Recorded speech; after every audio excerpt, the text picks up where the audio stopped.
Hey yo. All right, I lied earlier. I lied. I'm gonna try to get a quick cold calling session in right now. I didn't think that I'd have the time, but me and the pup hit a quick play date, so was able to get back pretty quickly.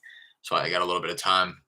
Want to get at least a little bit of marketing out today, so I'm gonna hop on the dialer. If anybody's new to the channel, welcome. My name is Derek, covering everything wholesaling real estate here, specifically virtually wholesaling real estate, as that's what I am doing. Living in California, sourcing opportunity out in the Houston metro area out in Texas. So if you're working that market as well, let's link up. Drop a comment. Let me know that you're working the Houston market as well. Love to network with you, see if we can make some shake on future opportunity. If this is the first time that you're joining, again, welcome. And I would greatly appreciate it if you hit that like, subscribe, notification bell. I set a goal for myself, 50 subscribers for the end of the year. We just surpassed that. So I'm kicking it up to 75. If you feel like, anybody would benefit from this type of content, please do share it. But yeah, without further ado, I think I'm just gonna hop right into it. I have a little bit of maintenance to do before I hop on the dialer that I wanted to take care of first. I've been running around all day today. Like I just said on my last video, I don't know if you watched my last video, it's just a real quick one, but a lot of unforeseen stuff popped up today. Today was my like kind of laundry day, and the machines at my apartment broke, but it was only after I threw all of my stuff in the washer, so I had to lug, probably 100 plus pounds easily, since everything was soaking wet. Um, I had to lug it over to the car, but then I drive it over to the laundromat, and then I used the air dryers and then folded it all over there. And I damn near threw on my back. I'm just starting to feel it right now, like 3, 4 hours later. But anyways, I'm not complaining. Let me turn this on. See my pretty face a little bit more. But yeah, let me hop right into it. What I wanted to do was just kind of clean up my texting. What'll happen quite frequently is, since everything's being automated on my texting platform, texts will go out, responses will come in, and I won't necessarily be right in front of my computer. I have the application on my phone, but even then, I don't like to really mess around with it on my phone because I like to cross reference my dialer. If you watched any of my other videos, you'll know that I do not operate off of a central CRM. So if I'm generating my leads through texting, that's where I'm following up with them. At least that's where I'm setting myself the follow up task to follow up with them, whether it be me calling them or texting them. But that's kind of where I'm housing that lead. And then, on the flip side, if I'm cold calling and that's how I've generated the lead, that's where I will set myself the follow up task to follow up with them. So when people tell me that they're not interested or that they are, and then I start to have a good conversation with them through texting, I like to hop over to my dialer and make sure that I'm not going to accidentally cold call this same person and embarrass myself, right? So it only takes me a quick second to just hop over to my dialer, remove them from the dialing campaign. And I like to do that again so that I'm not accidentally calling not only people who already told me that they were not interested, but also people who I'm actually in conversation with already, and having a productive conversation with them. So that's what I want to do right now. That's what I'm referring to when I say cleanup or a little bit of maintenance. This person texted me a while ago, probably this morning. Actually, I never responded. Um, at one point, he had told me that he's in the process of preparing to own a house, and the rental of his that he's looking to sell at the end of January. He gave me the address. He said, "Would you like to make an offer on that?" I said, "Absolutely, as long as it's a good fit." Do you have a number in mind you'd be hoping to get for it? He said, "There's a similar house in the neighborhood that recently listed for 250. If someone took mine as is, I'd consider much less than that. One of the best thing." And then he started to talk up his house. And then I had asked, "Okay, sounds great. Did you have a moment to hop on the phone real quick so I can learn a bit about it?" And then he stopped texting me. And then I followed up 10 days later saying, "Hey, I just wanted to round back. I'd love to hop on a call with you and learn a bit about the property. Um, but if you're wanting to just continue texting, that's completely fine with me as well. I just want to be sure that I have all the info that I need in order to make you the best offer possible." He said, "I was planning to do a little fix up, carpet and paint before I list it. What is your offer as is?" So he's being pretty difficult. He's not giving me the type of information that I need, and he's not giving me the time of day. So Hopefully he's not expecting the top, the best offer because I don't have the information that I need. Um, and I don't know how much more clear I need to be in order to, I mean, you know what I mean? He's just being very brief. Not to say he's not wanting to sell, but let's see what his estimate on this is real quick before I respond. I wanted to just shoot him an offer. So his estimate on this is 231. I did run comps on this, but I can see that I don't have notes in here. So I just want to hop over to Prime, run some quick comps to determine what ARV is on this. It is in a little small subdivision that's sectioned off from like the rest of the area. So I'm pretty confident in any homes that sold in this area to be a pretty good comp. So he's owned this property for 7 years, 3 beds, 2 baths, 1,500 square feet, built in '03, so it's pretty new. Lot size just shy of 6,000. So let me change property class to residential, property type to single family. Square feet, I'll do minimum 1,250, maximum 1,775. Built in '03, I'll go minimum 95. I want to kind of tighten it up a little bit once it starts getting so much newer. And then, I really, let's go like 2008 is the max. That gives me two properties that sold within the last year that meets those criteria, and it's actually not. Those were both rentals. So let me see what I can do here. Let's drop it down to 93 for the minimum and go upwards of 2010. Gives me like, that's still nothing. Drop the minimum square feet to 1,200, maximum to 1,800. You can see if that gives me anything. That gives me one property, but this sold outside of that subdivision that I'm talking about. So let me pull it back another year. That gives me, a bunch that sold right here. So I'm gonna actually tighten this back up and go maximum year built to 2008, minimum 95. See if we still have those properties. We do. So 1, 2, 3, 4, and 5. A bunch sold mid to late 2020. The highest of them being 198. This one sold 197. I just want to check this one because it does have pictures. It's not a flip, but it's really nice. Something to keep in mind. So 198. This sold December 15th, 2020. Same bed, same bath. About 100 square feet bigger. So let's say ours goes for 188. Ours is just slightly big on the lot, nothing to go crazy about, and ours is 1 year newer. So let's say ours sold for 188 back in a year ago. So it depends on how much appreciation you want to assign to it, obviously. Um, Estimated value on this right now is 225, and last year, this is perfect. This is like I love to see this. So on PropStream, it'll show you estimated value right now compared to the estimated value of last year. The estimated value last year, which is the same exact time that this comp sold, it's telling me that the estimated value was 187,575, rounded up to 188, which is exactly what I was just thinking that ours would sell for. So as long as I can, I guess if I wanted to take PropStream's appreciation into consideration, and find that to be accurate, they're saying estimated value is 224, 225 ARV. I just don't see anything that really supports that in terms of sold comps. So it's a little bit difficult to just assign appreciation to it.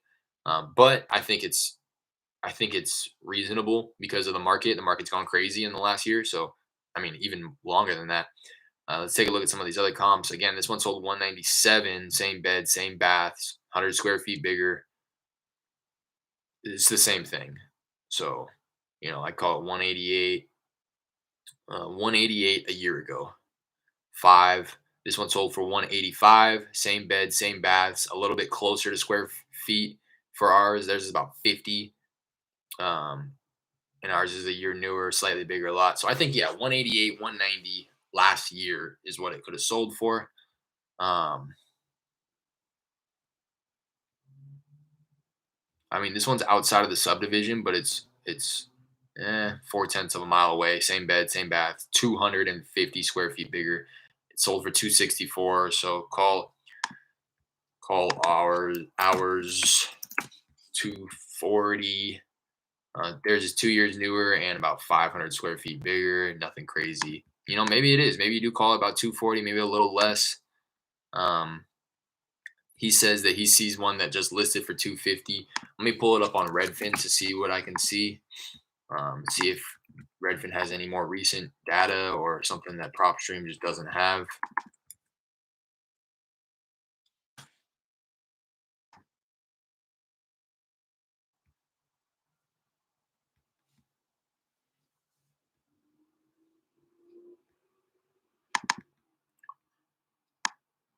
Try to find this little subdivision. What's the name of this?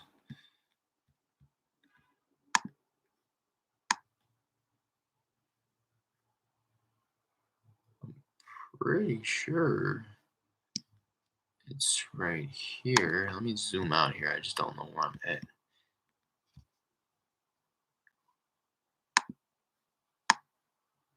Oh, okay, here we go.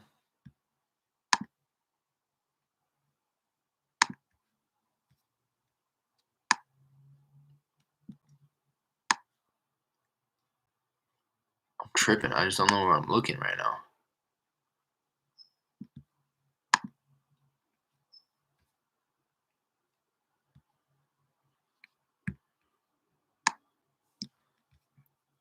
Okay.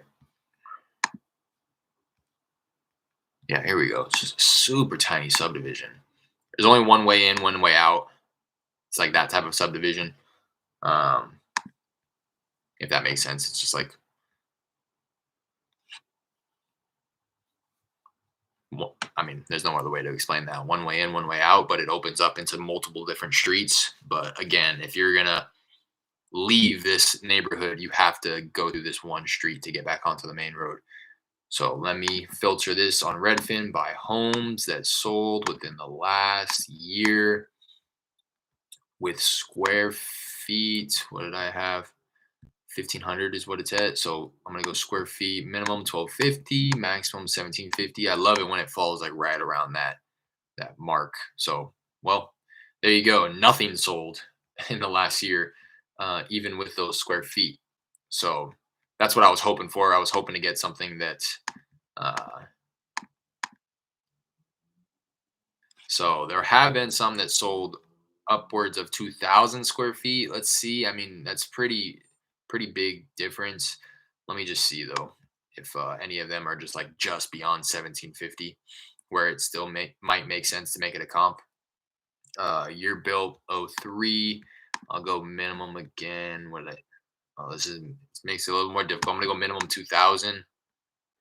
Still has all these same comps. Maximum 2010. Let's see if we can even bring it down to 2005. Yeah, so all of these were built within 2000, 2005. Makes sense though. Again, very small subdivision. Um, this whole subdivision was probably built like at the same time or within just a few years of each other. What else do I need here? Lot size. Lot size here is just shy of 6,000. I'm gonna go minimum 45, maximum 8, which gets rid of one of those properties. So we're left with 5 properties that sold within the last year. Again, now I just want to check to see ours square feet is 1,515. Yeah, all of these are just a little too big. I'd like to see something a little bit under 1,800. But all of these are 1874, 1836, 1836, 1892, 1838. All of these, again, are bigger. So they have, it looks like all of them have 4 beds as opposed to 3. This one is the only one with a 3-bed, 2-bath.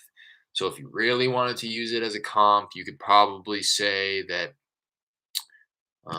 let's see, let's pull this up on PropStream to see what it actually sold for. What did I say? Yeah, 225 right now is like kind of what I'm working with. $225.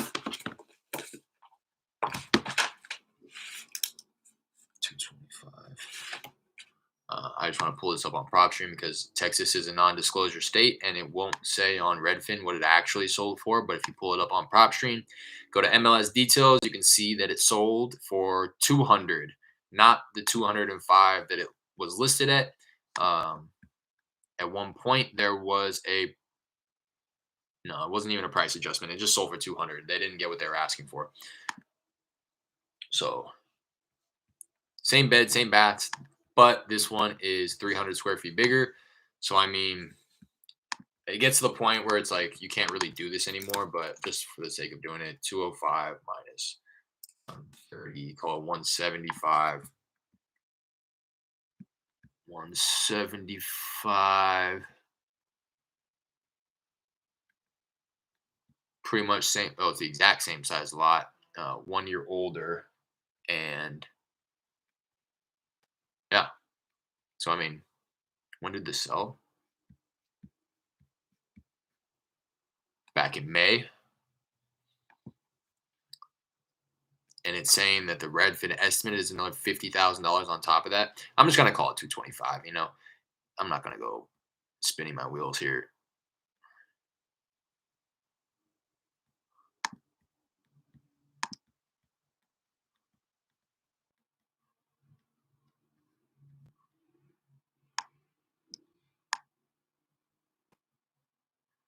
Yeah,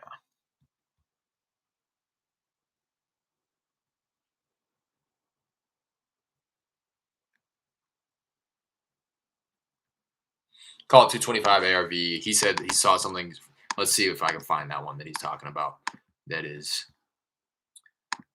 for sale as opposed to just sold. Are all these for sale? No, these are sold. I don't know why it hasn't.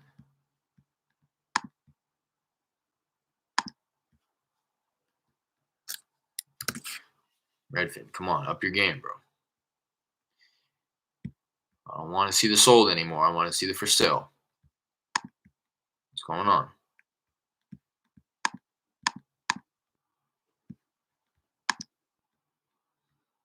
Okay, nothing for sale that meets these parameters.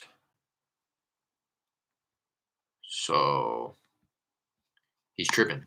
So let's just call it 225. 225. Multiply that by 8.82 is what I like to do. Minus my $20,000 assignment fee. Minus estimated rehab on what did I say? Just over 1,500 square feet. He's saying that he is saying that he was planning to do a little fix up, carpet and paint, before I list it.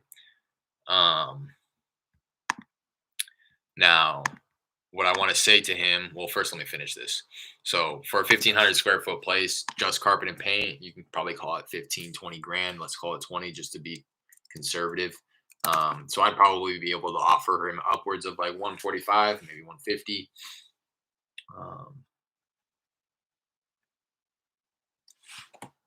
And again, that's for a $20,000 assignment fee, about a $20,000 buyer profit, $20,000 estimated rehab, 145. So what I'm going to say is,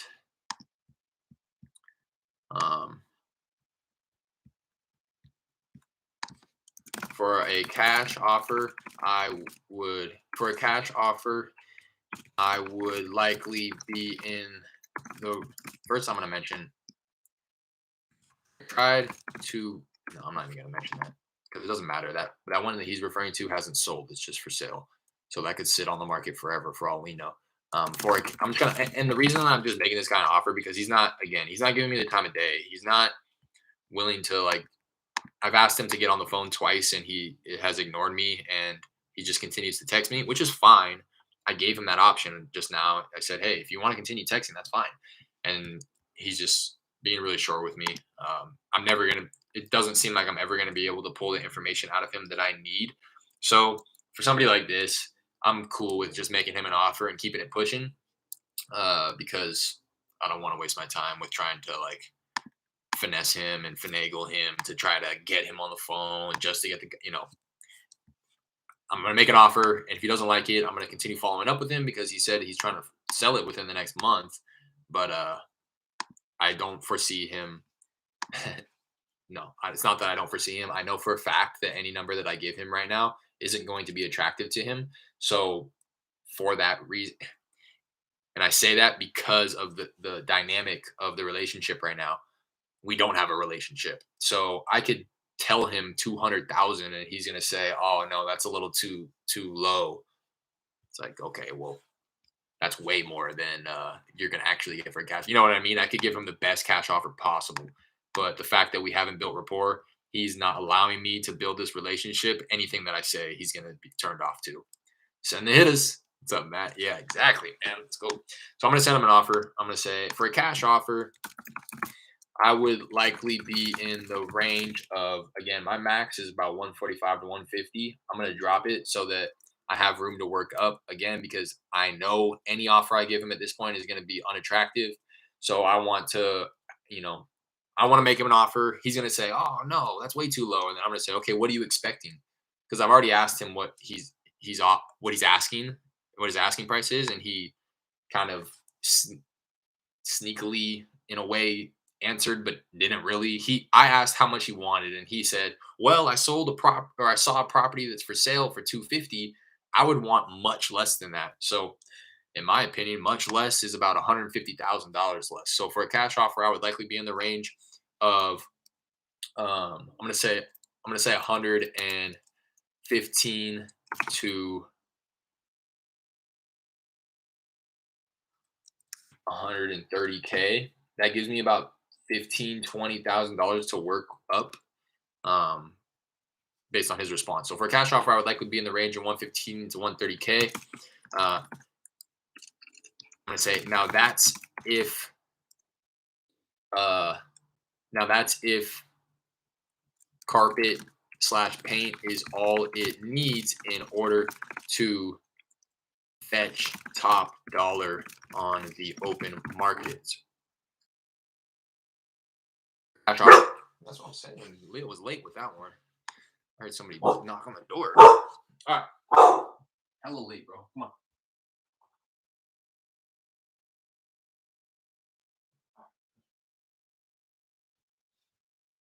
I was delayed.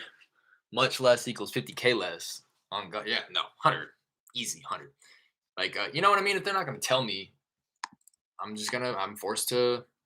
Okay, well, you think what's much less to you? Now that's if carpet slash paint is all it needs in order to fetch top dollar on the open market.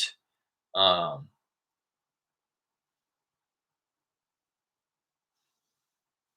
I'm just gonna double text them. For a cash offer, I would likely be in the range of 115 to 130K. Now that's if carpet and paint is all it needs in order to fetch top dollar on the open market. I'm seeing. I kind of want to give him a little bit of facts so that he knows I'm not just throwing out a lowball offer. I'm seeing properties similar to yours. Um, sold.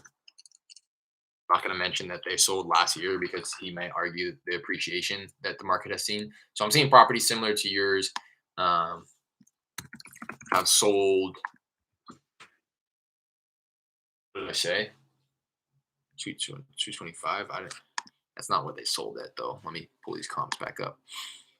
See properties similar to yours have sold. Damn, I lost it. I gotta pull this back a year.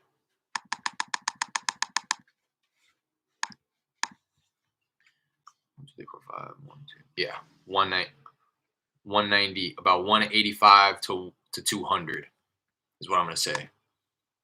I'm seeing properties similar to yours that have sold anywhere between 185 to 200K. For cash offer, I would likely be in the range of 115 to 130. Now that's if carpet paint is all it needs in order to fetch top dollar in the open market. I'm seeing properties similar to yours that have sold anywhere between 185 to 200K. And then, like I said, I want to double text him because I want to kind of turn it on him and ask him a question so that he has a reason to respond to me. Because if I just make him an offer through text and don't ask him any question, he can just look at it, say, nah, and then just never respond to me. So I kind of want to reverse it so that I am still asking him a question and he has a reason to further the conversation, right? So, um, and I'm gonna send them back to back texts, but I want to figure out what I'm gonna say on that second text before I send the first one. So, um,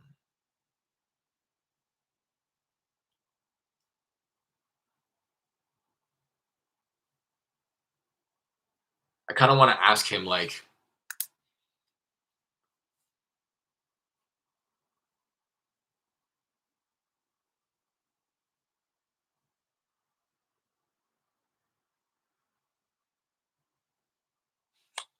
I don't even want to say that they sold upwards of 200K. I'm seeing properties similar to yours that have sold anywhere between, I'm seeing some, no, whatever, bro. I'm tripping. I'm seeing properties similar to yours that have sold anywhere between 185 to 200K. I'm gonna send that right now because I don't want to waste any more time, and I'm just gonna come up with a second text on the spot. Um,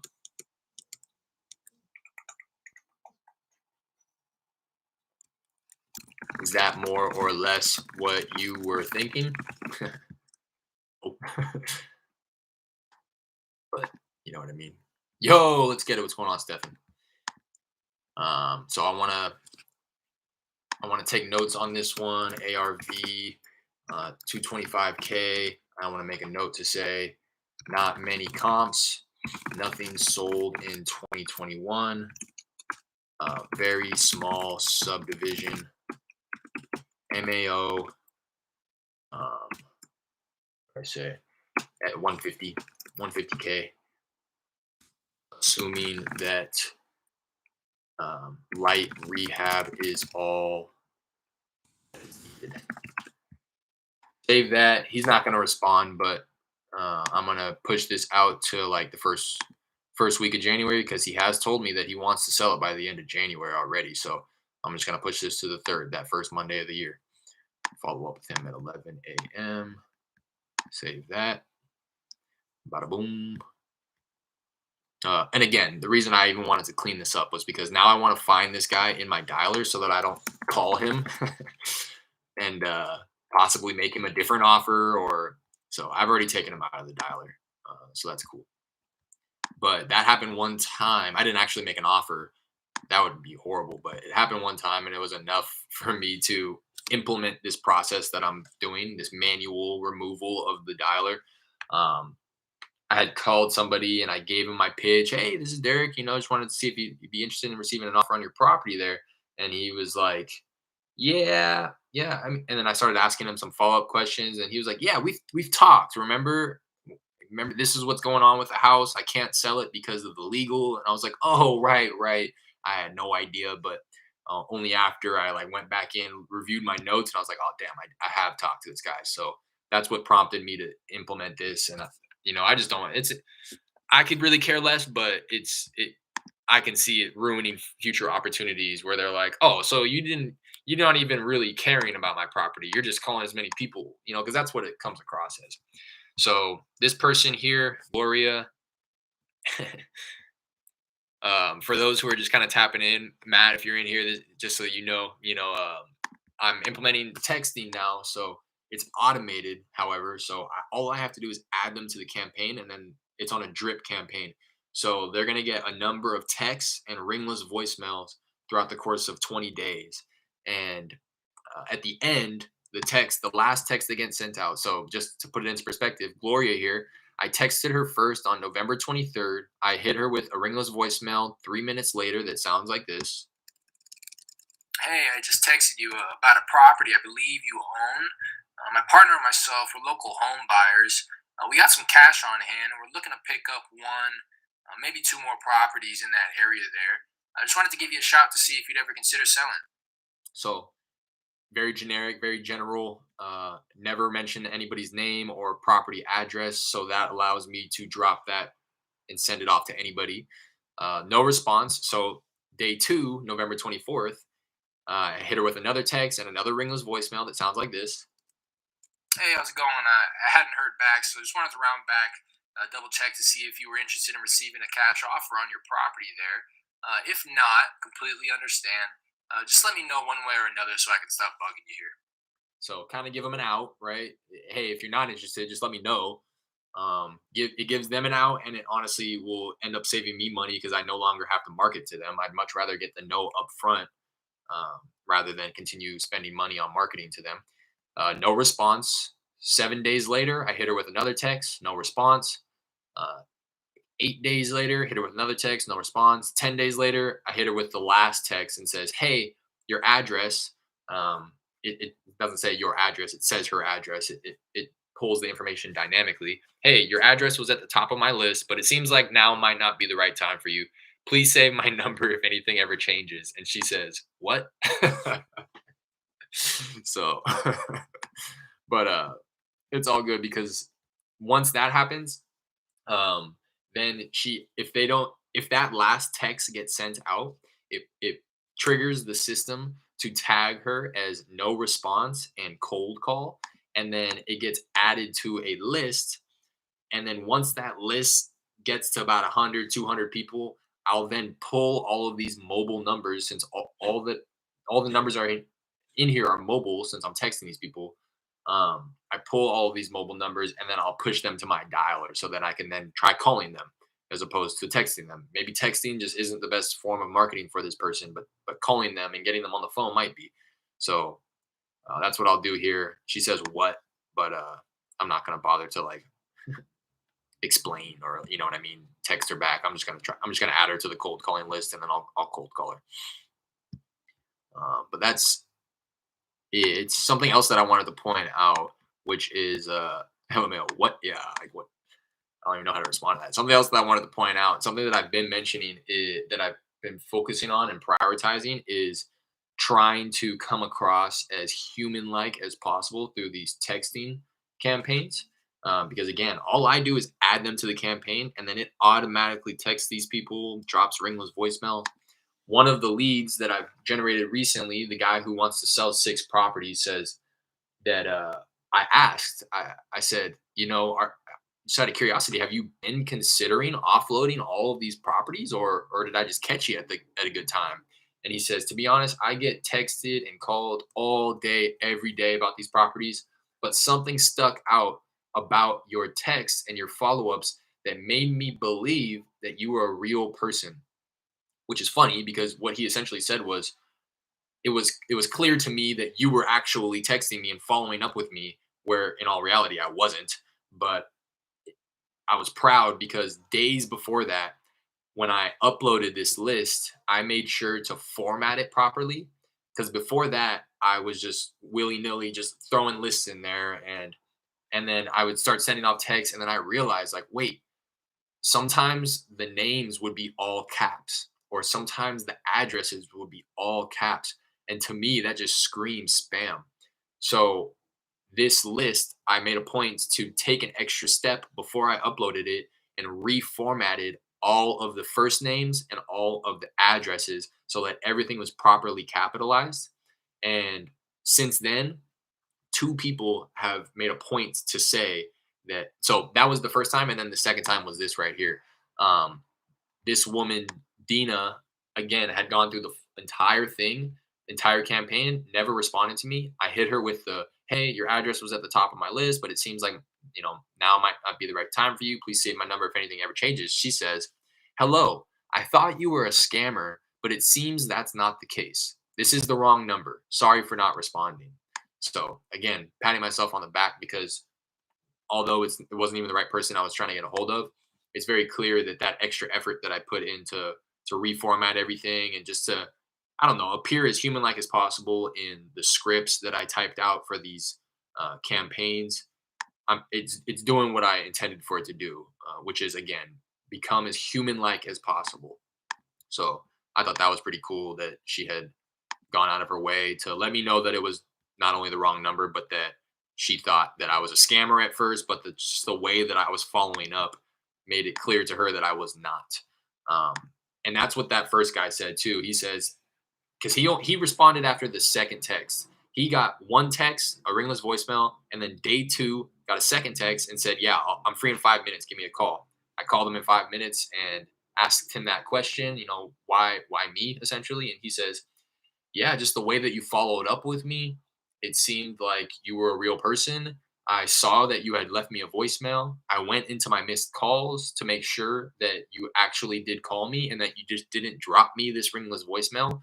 which is what I think a lot of these poor ringless voicemail vendors or services will do. They'll just drop the ringless voicemail without actually calling and hanging up, or doing the little game where it actually shows a missed call. So he says, I got your voicemail. I listened to it. I went back into my missed calls. I saw that you actually called me. So I figured, hey, this is a real person, and it's a real person that I'm worth, is worth having a conversation with. So I was really proud of myself for that. And definitely going to continue trying to, refine the process so that I can become even more human like.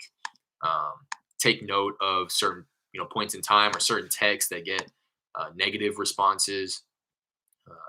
Anybody pointing out, is this a scam, or like stop spamming, or you know what I mean? Just trying to take note of what point in the campaign I get the most replies, or people start responding negatively. For me, I get the most replies on my third text because again, I kind of give them an out. I say, let me just see what I say. I say,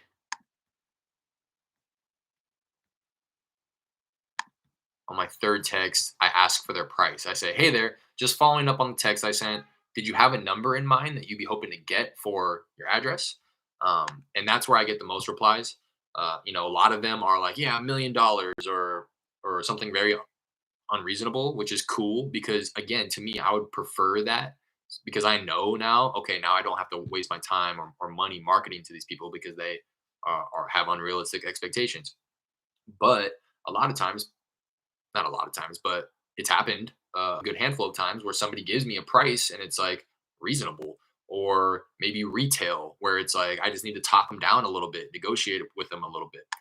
Um, so, anyways, without further ado, I know why you guys are here. I'm gonna hop on the dialer cold call campaign, try to get some favorable responses here. So I'm gonna call. I've been calling this list, I think, but I'm gonna hop into it, which is just an absentee list, Fort Bend County absentee, meaning that this is not the place, not the home where they actually live. It's either a vacation home or a rental home, likely a rental, which is just kind of like one step of motivation, a little bit less emotional attachment to it. Got script.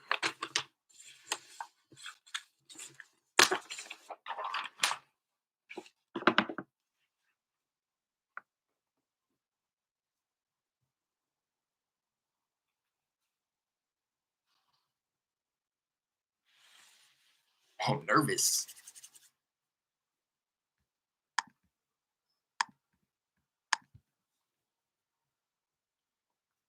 Friday, 5 o'clock, Houston time.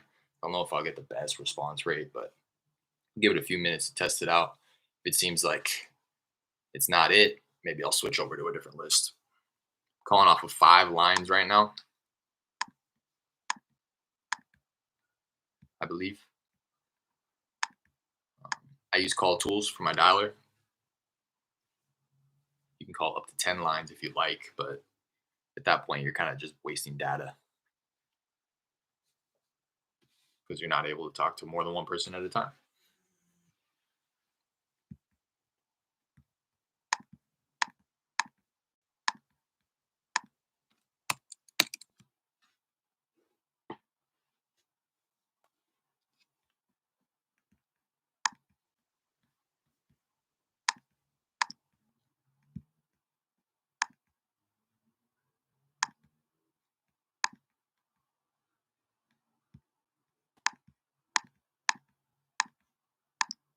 Don't forget to hit that like button before you guys leave.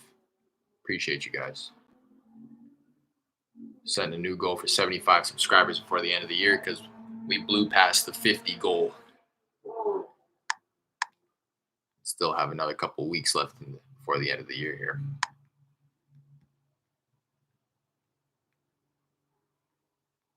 Close this window. A little loud.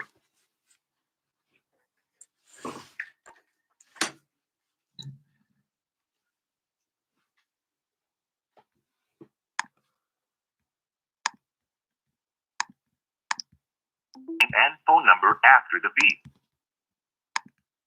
I don't leave voicemails.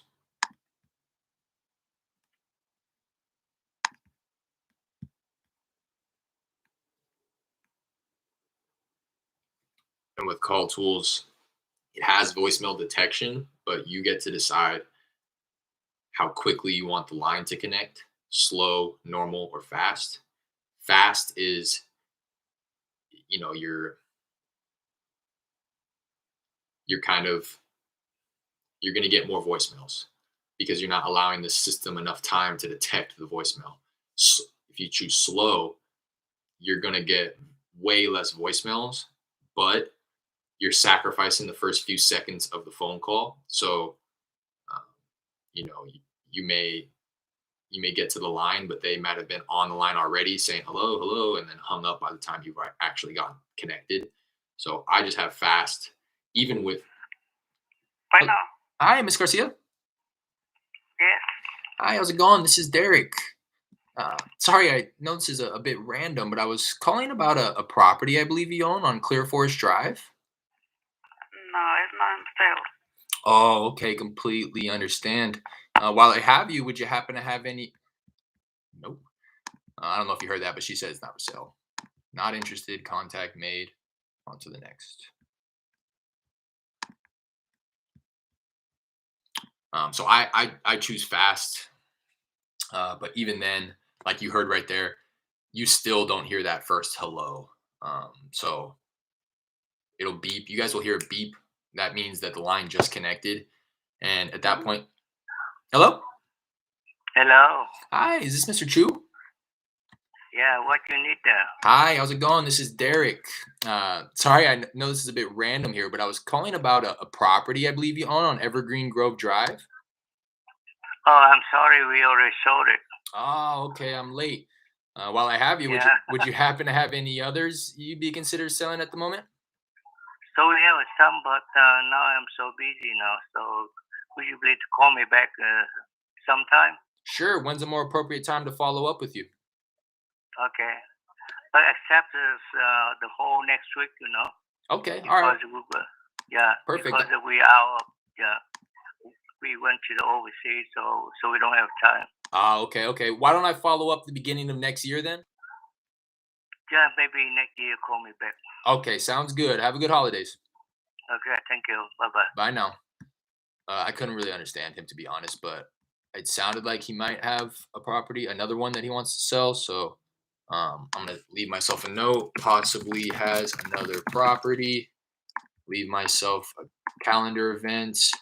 Follow up to learn about other prop. Call back. I'm gonna call back like second week of. What I did understand was that he went overseas for the holidays, so I don't know how long he plans to be there, but just follow up second week of January. On to the next. That's also something that I've been really focusing on is trying to disposition the call as quickly as possible because if there is somebody waiting on the other line, uh, I won't be able to connect with them until I disposition it. So just trying to reduce my what Call Tools refers to as abandon rate, which is somebody who accepts the call and says hello, hello, and I'm not there to actually talk to them, and then they end up hanging up. Um, Call Tools refers to that as abandon, meaning that a human answered. Hello? Hello? Hello. Hi, is this Antoinette? Yes. Hi, how's it going? This is Derek. Sorry, I know this is a bit random, but I was calling about a property I believe you own on Lakeview Drive. Not for sale. Okay, completely understand. While I Thank have you. you, would you happen to have any others you might consider selling at the moment? No, everything I've got has been sold that I want to sell. So Okay, no. okay. Gotcha. All right, Thank well, I you. appreciate you taking the call. Bye bye. Bye now. Not interested. Contact made. On to the next.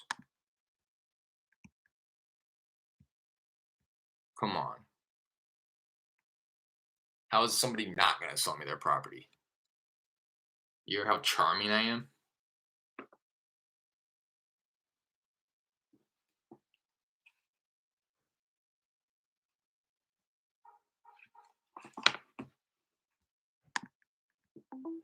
Hello? Hello? Hi, Miss Gaps. Yes. Hey, how's it going? This is Derek. Sorry, I know this is a bit random, but I was calling about a property I believe you own on Courtney Drive. She hung up pretty much when I mentioned the property. I'm gonna say not interested. Contact made because that was who I was looking for. On to the next.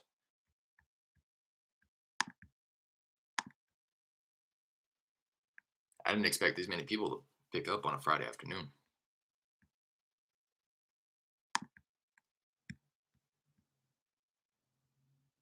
She was very hesitant and reluctant to confirm that it was her too. Yes, almost like the undertone was, "Yes, what do you want?" And then the second, I can pretty much at this point, I can tell if they're gonna give me the time of day. Um, I try to just remain consistent in the way that I approach the beginning of the conversation, but I'm starting to think maybe that I have a good enough judge of character to pick up on the way they say things right at the beginning to maybe tailor or alter the way that I'm not what I'm saying, but how I'm saying it. Hello, hello, Yes, hi, is this Miss Lynn? yes. Hi, how's it going? This is Derek. Sorry, I know this is a bit random, but I was calling about a property I believe you own on Oakboro Court. Oh, what, what's that? Yeah, Oh, oh, I was calling about a property that I believe you own on Oakboro Court. Okabo Coral, yes. Uh-huh. Yeah, yeah. I just wanted to give you a quick call, and I wanted to see if you'd ever consider an offer on your property there. You ever No, no, considered no. selling? No, we're not going to sell it. Yeah. No. Okay, I completely understand. While I have you, would you possibly happen to have any others you might consider selling at the moment? No, not right No. now. No. Yeah. Okay. You think maybe in the Okay. near future at all, or no? No, no, no, not future. Yeah. No. Okay. I appreciate you taking the call. Bye. Bye now. I asked in the future because she said not right now, but I want to get out of the habit of saying or no because I'm pretty much just giving them the option to say no. I know I've mentioned that before. I just say it habitually. I say, "You think in the near future or no?" And it just makes it that much easier for them to say no. Hello. So that's a perfect example right there. She hung up before I pretty much even said something, just because I wasn't there when she first picked up. I'd imagine that she picked up, said hello, and by the time I was there to say something, she was already hanging up.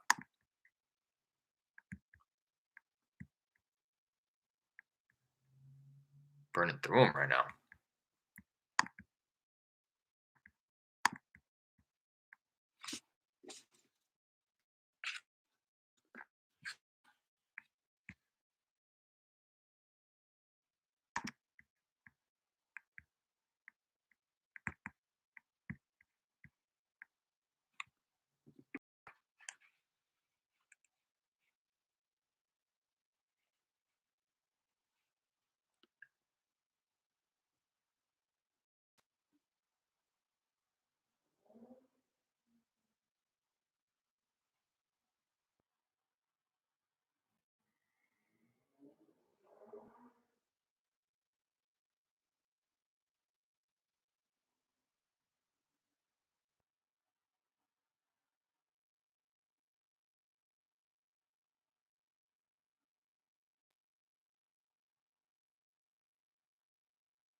My connection's unstable.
Now it's getting dry.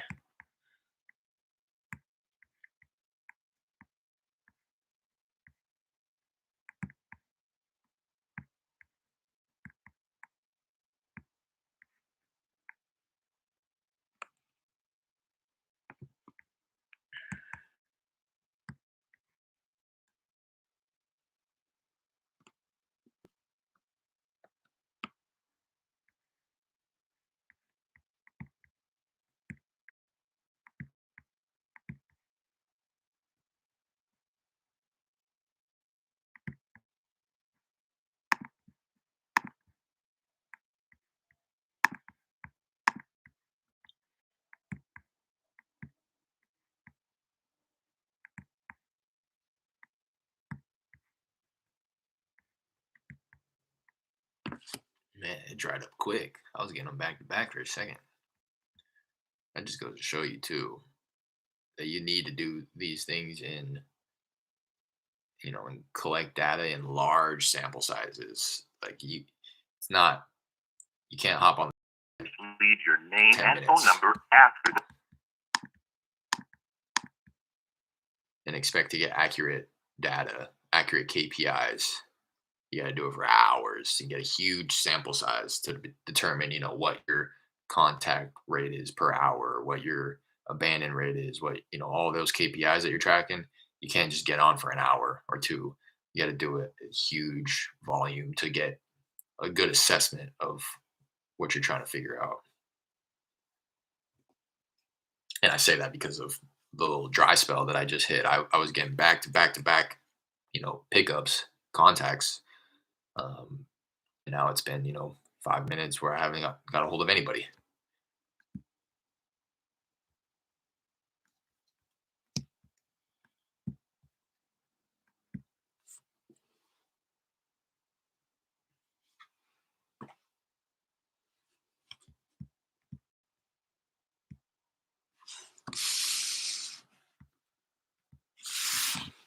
Leo loves laying on the clean laundry.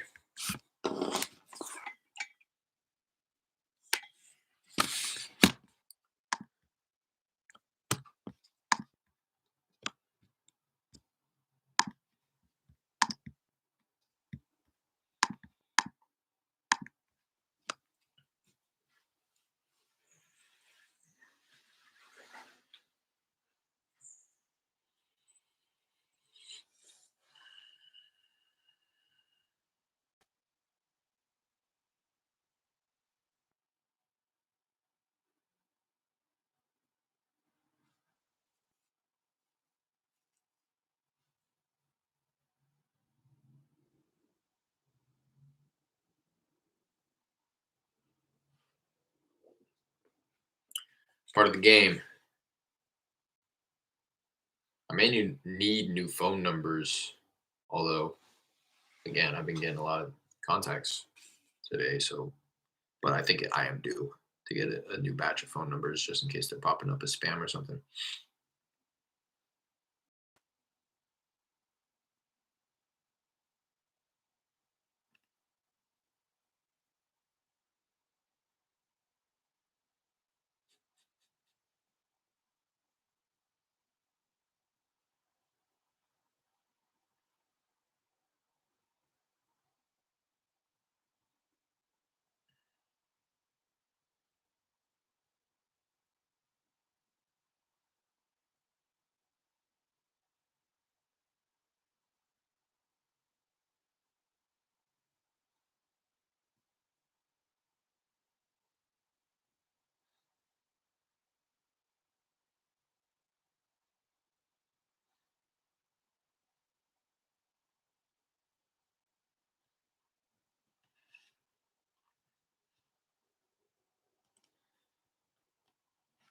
All right.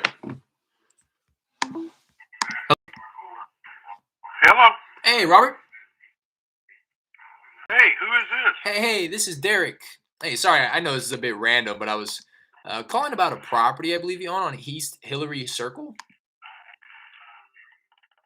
No, I'm not aware, sir. Oh, I may have the wrong number here. Am I speaking with Mr. Cortmelia? How do you know me so good, man? I got the name attached to this property here.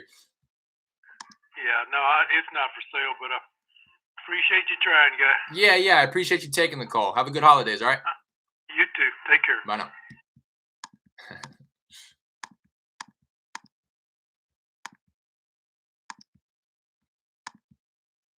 Right as I was about to hang it up. But I am gonna hang it up. He said, "How do you know me so well, man?" Because I knew, that's what I'm gonna start doing too. If I can't, that was the first time I've ever tried that. So what I did there, well, let me preface this and lay out how it is that I approach to the phone call. If I can pronounce their first name, I'm gonna I'm gonna address them by the first name. If I can't pronounce their first name, but I can pronounce their last name, I will address them as Mr. or Mrs. last name. If I can't pronounce their first or last name, I'll turn to the address and I will say, "Hey, hey, this is Derek. Hey, sorry, I'm not sure if I actually have the right number here. Hopefully, you can help me out. I was looking for the owner of a property at this address." And more often than not, they'll say, "Yeah, that's me, and we're not interested," or um, "No, I'm not familiar with that address. You have the wrong number." Something like that, right? I actually have really good success with that address one, addressing the person by their property address. But in this case, I was able to pronounce both the first and last name. So I said, "Hey, Robert," and he says, "Yeah," and I gave my pitch about East Hillary Circle, and he said something along the lines of him not knowing anything about that property, and then I was like, I don't know why, I just had the inclination to say, "Oh, okay, I might have the wrong number here. Is this Mr. Last name?" And then he says, "How do you know me so well, man?" And then only then did he kind of give it up, right? He gave up the act, like, "Oh yeah, you pretty much said you got me. I was lying. I do own that property, and it's not for sale." So, okay, you know what I mean. And I'm gonna start doing that. I just kind of thought of that right now. It won't do anything other than allow me to mark them as a contact and say, yes, I got a hold of the person I was looking for. Because if I didn't do that, I would be led to believe that I was speaking with the wrong Robert and I would have marked him as wrong number, right? But now I'm able to say that was the right person. They're not interested. Mark it as a contact, on the next. You know what I mean? As opposed to saying wrong number. All that would have done was removed that number from the property, and then I would have continued to try to get a hold of this other Robert on the other numbers attached to this property. So it just saves me time. It makes my KPIs more accurate because again, that was the right person. So as opposed to saying that that was the wrong person, I'm saying that was the right person. They just weren't interested. So it makes my KPIs more accurate, and it's going to save me time in the future because I won't try to get a hold of the quote unquote correct Robert by calling the other numbers when in all reality that was the right number to call him on. So I'm glad that I did that, and I will try to implement that moving forward. Again, it's just more of a data management and time management aspect that I'm addressing by doing that. It's not gonna I doubt that somebody who lies to me about owning the property and then me approaching them by their last name, they're not gonna say, "Oh, you got me. I do own that property and I do want to sell." That's probably never gonna happen. Um, but again, just for data management and time management, I just need to know. That's what I just gotta know. Uh, I always I always think about in Remember the Titans. I know I mentioned this on the channel before a few times, but if you watch Remember the Titans, when Sunshine comes onto the team, and I forget who approaches him. Oh, it's what's I don't even know his name, but let me see. Remember the Titans cast 1 second. He approaches him in the locker room. Donald Faison, Petey, in Remember the Titans. Petey approaches Sunshine in the locker room. He's like, at this point, everybody's joking that Sunshine is gay, and he approaches him and he's like, "Hey man, all these other guys, they're joking around, whatever, like, but not like it matters, but like, are you?" And he's like, "What?" He's like, and he starts playing with him. He's like, "I mean, are you?" He's asking, "Are you gay?" And he says, "If it doesn't matter, why do you got to know?" And he says, he says, I just got to know." And he says, again, like, if it doesn't matter, then it doesn't matter. Why do you have to know? And he says, "I just gotta know, man. Quit playing with my mind." And I'll think of that every time I talk to these people, and they're playing with me. It's like, I just gotta know, man. Do you want to sell or not? It doesn't matter to me if you don't sell, but I gotta know because it's again make my KPIs more accurate, and it's gonna make my life a whole lot easier in the future because I'm not gonna waste my time trying to get a hold of that person when in all reality I already spoke with them. So that's it for the day. I just wanted to hop on real quick. I'm glad that I was able to get in a little bit of dialing. I'm gonna come over here, see what type of numbers I put up in that quick period of time. Um,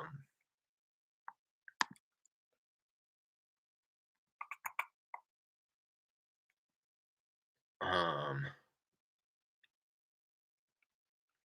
I really only dialed for like 16 minutes, 17 minutes. Was able to get a hold of five people. So it was a really strong 15, 16, 17 minutes. Um, was getting a hold of somebody about one person every 3 minutes. And now I wanted to just double check to see, and I got a follow up out of it. Technically, I didn't really understand what the guy was saying, but I set myself a follow up task. So, and then I just wanted to check my abandon rate real quick. Um,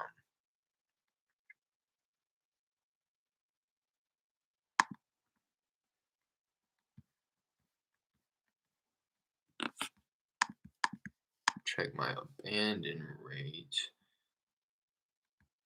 I don't know why this isn't former county absentee. I don't know why it's not. Let me refresh the screen. I don't know. It's not giving me any data, although I just called through the campaign. I don't know why it's not giving me any data. Although it's showing me that I created a calendar event.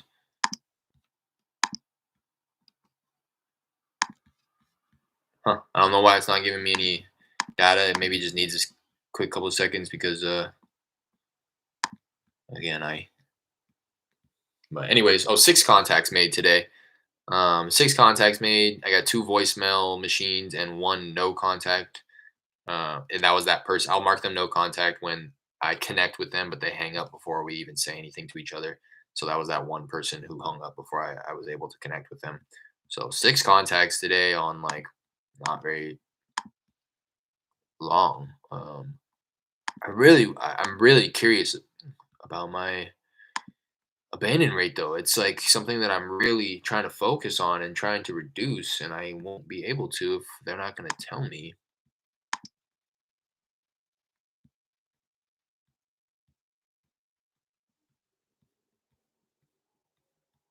Oh well, maybe nobody abandoned. Calls outbound abandoned 0. Yeah. So there you have it. All of the calls were probably perfectly spaced out. So nobody was left on the other line waiting for me to say something to them.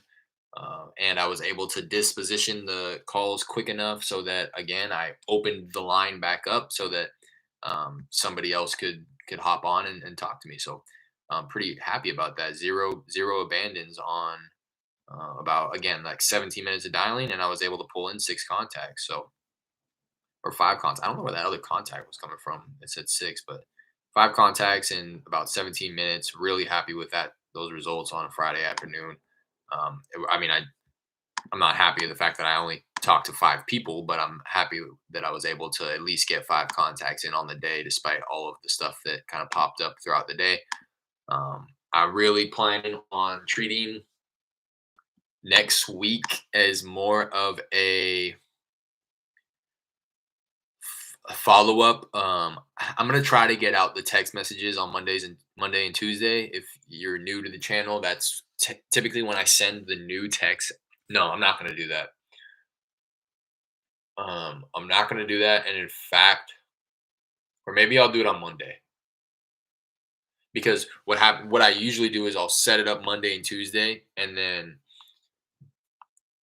I do it Mondays and Tuesdays because they will get texted and ringless voicemails day one, day two, and day three. So the idea is that I try to send off 500 a week, so I'll add 250 on Monday. Those 250 will get marketed to on Monday, Tuesday, and Wednesday, and then I'll add another 250 on Tuesday, and those people will get marketed to on Tuesday, Wednesday, and Thursday. That way, I can kind of leave my Fridays open for whatever it is that I'm wanting to do, cold calling, follow ups, whatever the case may be. I'll typically do that, but I don't want. I really don't. Maybe I will though. Maybe I will. I just want to make sure that nobody's gonna get marketed to on Friday or Saturday, which is Christmas Eve and Christmas. But I don't think they will, as long as I stick to that script Monday and Tuesday, and then the last time that anybody gets marketed to is will be the 23rd. So I think I will. I just want to take a note and double check that they don't get texted on like day 5, which would be like Christmas Eve. So I'm gonna leave a note for myself, double check um, like progression of text campaign to ensure nobody is tested on the 24th or 25th. And then what I want to do, and then I just want to, I don't really have to take note of this, but I'm going to write it down just so that I can manifest it and put it out into the universe. I want to treat next week as a crazy follow up week.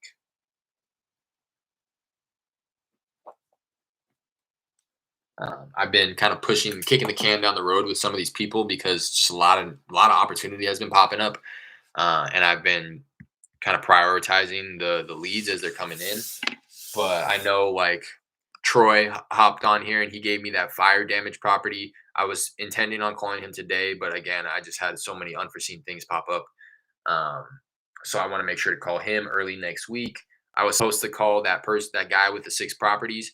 He was supposed to get in hold of me on Monday or Tuesday, but he said if you don't hear from me then, just please reach back out because I want to continue the conversation. So I want to just stay on the top of his mind. I was really intending on reaching back out to him on Wednesday a couple of days ago, which was like the day after he told me he was supposed to get in contact with me. But again, a lot of stuff's been popping up. I'm grateful because all of it's opportunity, but with the holiday season rolling around, I've been working a little bit more, trying to earn a little bit more money because unfortunately, doing wholesaling, at least at the capacity that I'm doing it right now, I don't earn money directly from my efforts.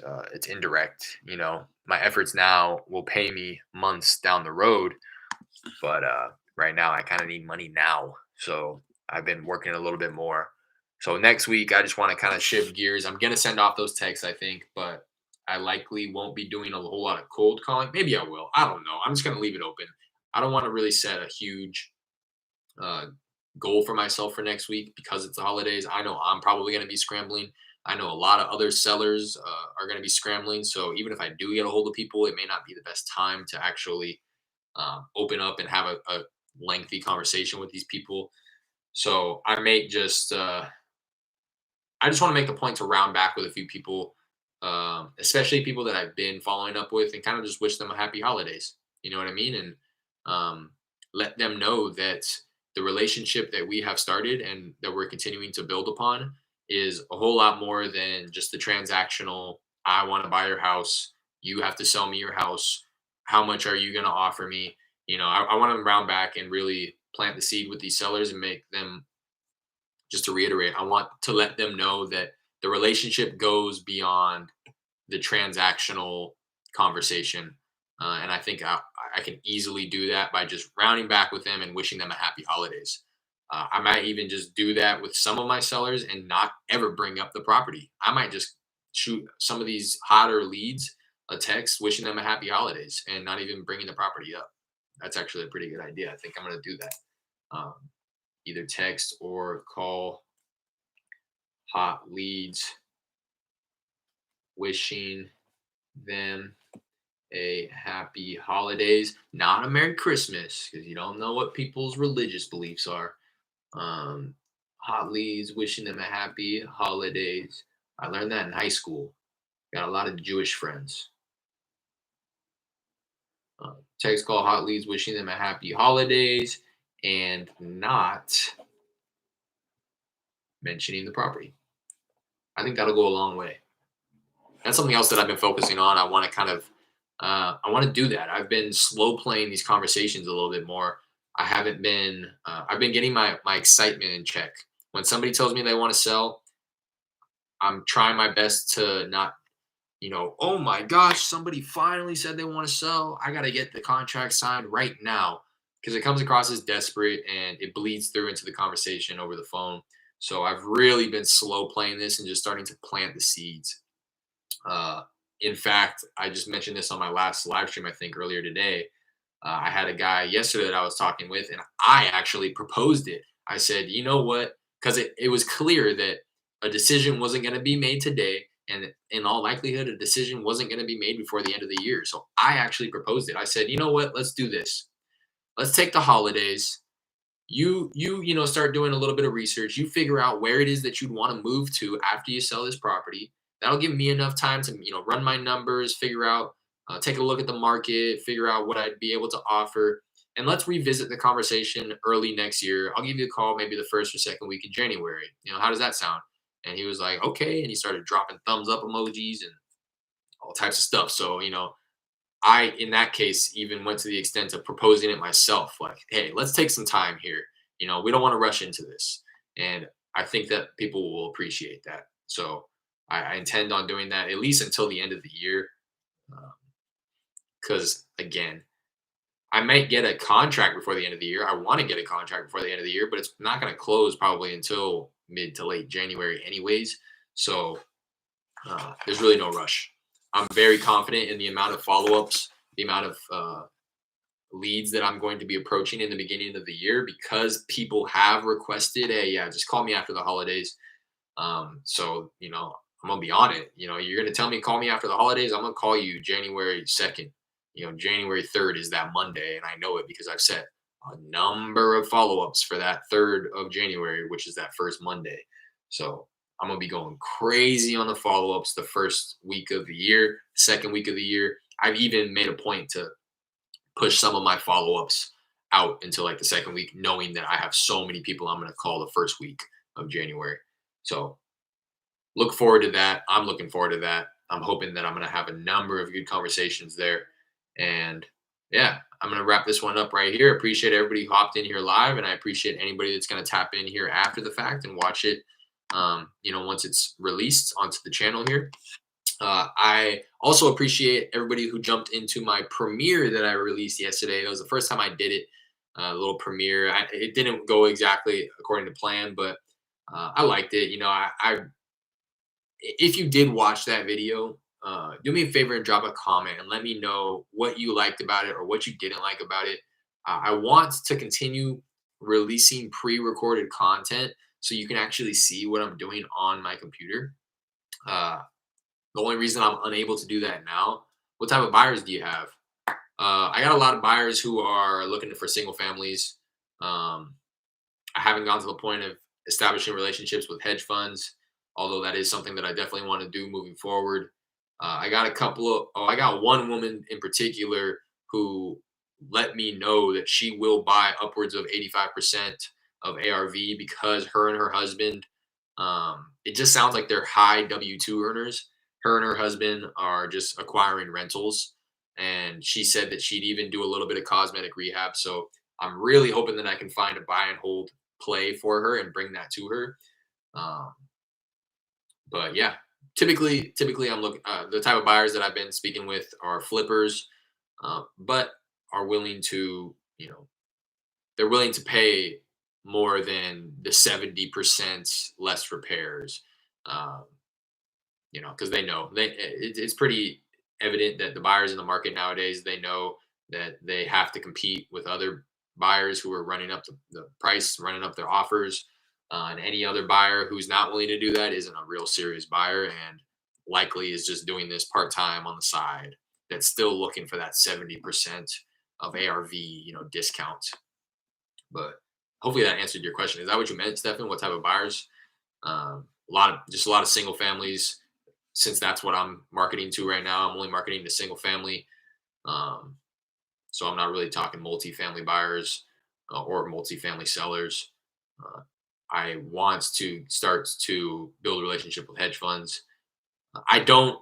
I guess to elaborate, I don't build my buyers list as I'm marketing to sellers. I'm a one man show, and my time is limited as is. So I only ever start building upon my buyers list when I get something under contract. In the past, I had gone through the effort of reaching out to a bunch of people on Facebook groups who have, raised their hand on certain posts that says, yes, I'm a cash buyer. So my cash buyers list, my email list is over 1,000 people.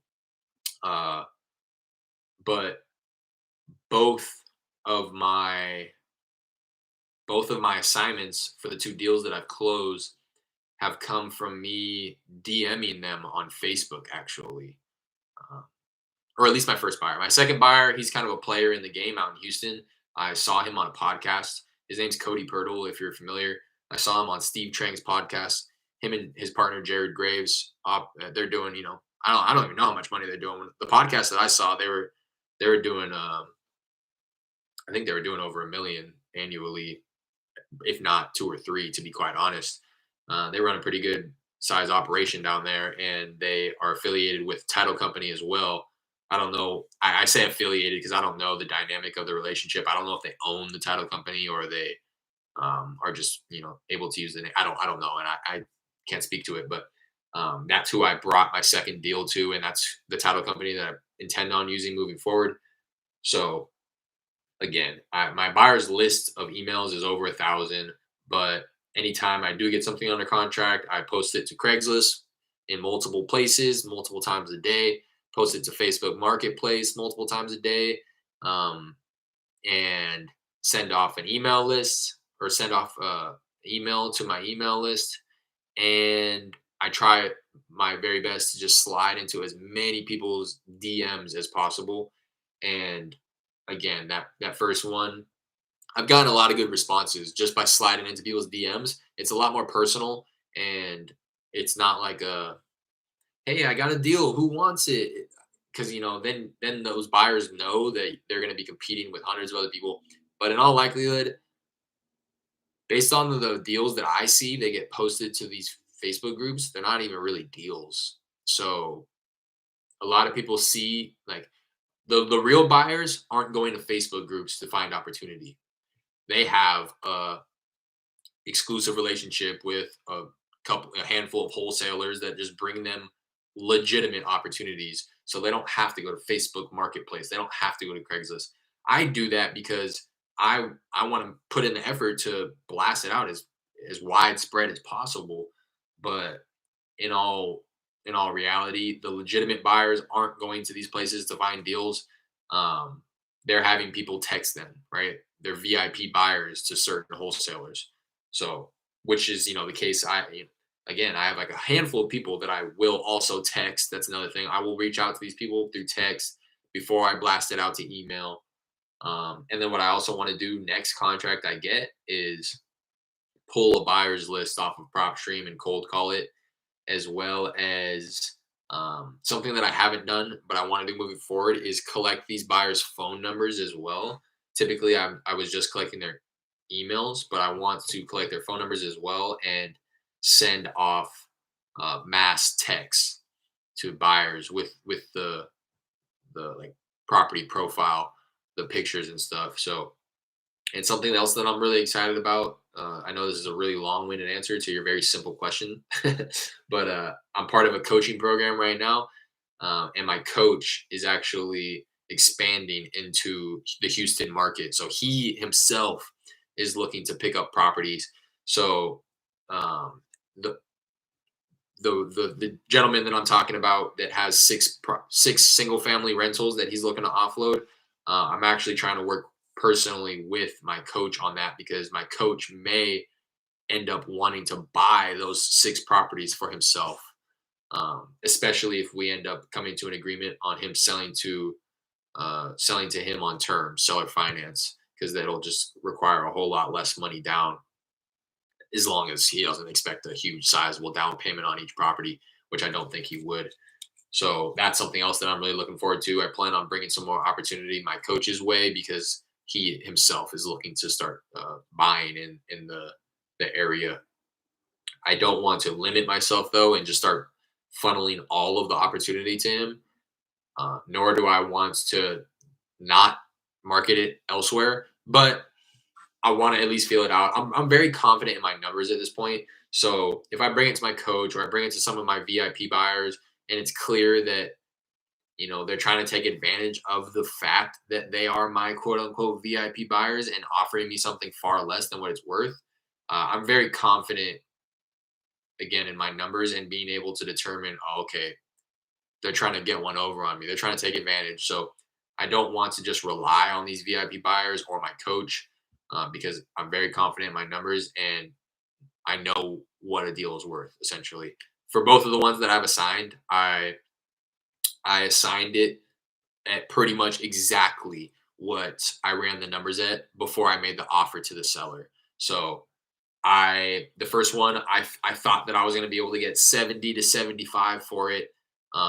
Contracted it at 58 with the seller, and buyer ended up buying it at 70. I truly think that we could have gotten more. This is one that I JV'd with somebody out in Houston, and he ended up like, gosh, you can go watch my videos on my first wholesale deal. I have a playlist on my channel. I think it's titled My First Wholesale Deal. But I've gone on rants about my JV partner, and don't be a bird dog. Exactly. You just end up being, Brent Daniels, I think, refers to it as a cash buyer employee. So exactly. You just end up being a bird dog, and you just bring these people properties and they'll cut you $500, $1,000, $2,000 checks. When in all reality, if you put in the effort to build your buyers list, market it in as many places as possible, you're going to get top dollar for it. But to finish my thought on my last thought there, my first property, my JV partner, without talking bad about him, I didn't need him. I didn't know that I didn't need him though, because it was my first deal and I was pretty desperate. I was just willing to take whatever. But he didn't really do anything. The buyer was my buyer. All he really did was show up to the property and walk the buyer through the property. And then he ended up calling me after the cash buyer walkthrough. Oh, and so again, I don't want to talk bad about him, but this is factual. This is facts. I brought it to him because he was leading me to believe that he had a bunch of hedge fund buyers, a lot of buyers, and I thought that he was going to handle the disposition. A couple days went by, he wasn't gaining much traction, so I jumped in and I was like, okay, I'm going to put in the effort to get this thing sold. And I got like 3 or 4 buyers that said that they were going to show up to the walkthrough that I coordinated with the tenant. Turns out only one of the buyers showed up, and my JV partner negotiated with my buyer without me being involved, and he came to the agreement of 70,000. Where in all reality, I think that I could have done a better job of negotiating and probably gotten a little bit more. But it was like, my first deal, I wasn't really tripping. $12,000 spread on it. Again, I contracted at 58. My JV partner agreed to my cash buyer's offer of 70. $12,000 deal. We split it. Again, in all reality, I didn't even have to pay the guy. We hadn't signed a JV agreement at this point. It was my buyer. I ended up sending the buyer the assignment agreement and all of the paperwork between me and the seller, me and the tenant, me and the buyer. It was all me. So I could have very easily cut him out, and just taken the full 12. But I didn't want to put that juju out in the universe. I was happy with 6. My first deal. I didn't even care about the money. I was just happy that I closed the deal. So he pretty much got a free $6,000. Well, not free. He got paid pretty much $6,000 to show up to the property and accept the buyer's offer. In all honesty, that's all he did. I haven't talked to him since. Well, I have talked to him since, but after that, he started to, do you have any more? Like, let's keep it rolling. Let's keep it going. It's like, oh yeah, I bet, He doesn't market it. He he plays the, the Astro flipping, the I will dispo your deal, but he didn't even really I'm all for that business model. It's very clear that people can get very proficient at that business model and do it ethically and bring very quality buyers to the table.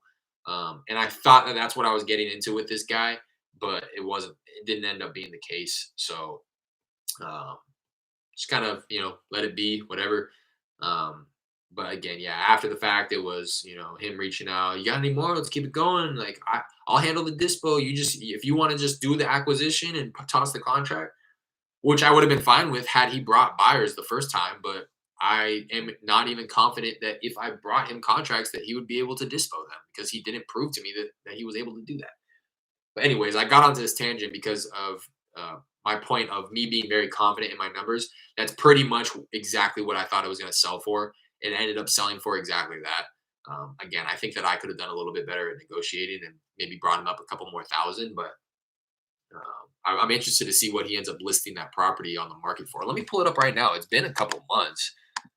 It was a really bad property, though. I mean, I'm talking very bad. I've never seen a property so bad. And the buyer said the same thing. He said he's never seen a property so bad. So let's see. He still owns it. He's owned it for 4 months now. So he's not done rehabbing it, I guess.